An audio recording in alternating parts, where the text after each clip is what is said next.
All right, and moving on, in Australia, the New South Wales Parliament has approved stringent laws to crack down on guns and has given authorities the power to ban protests for up to 3 months. Now, this comes days after Australia witnessed its deadliest mass shooting in decades. 15 people were killed after gunmen opened fire at Sydney's Bondi beach on December 14th. The bill was passed with 18 votes in favour and 8 against. The legislation now goes back to the lower house to be rubber-stamped later in the day. The new rules cap firearm ownership at 4 guns per person, with a limit of 10 for primary producers like farmers. It also shortens license renewals to every 2 years and a ban on high-capacity, well-fed magazines. Beyond gun control, the legislation also gives sweeping power to the police commissioner to ban public protests for up to 3 months following a terror incident.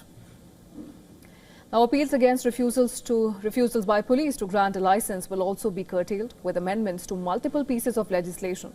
The bill was criticised by both progressives and conservatives. Meanwhile, the funeral of the hero couple, Boris and Sophia Gurman, who confronted the Bondi attacker, was held in Sydney's eastern suburbs on Friday.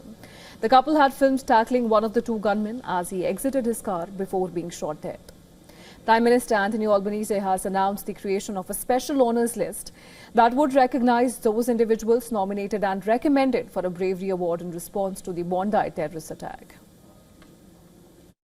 I've written to the Governor-General and asked for a formal invitation to be granted by the Governor-General because head of state to head of state is the appropriate protocol for the President to visit Australia in early 2026 to honour and remember victims of the Bondi anti-Semitic terrorist attack and to provide support for Jewish Australians and the Australian Jewish community at this time.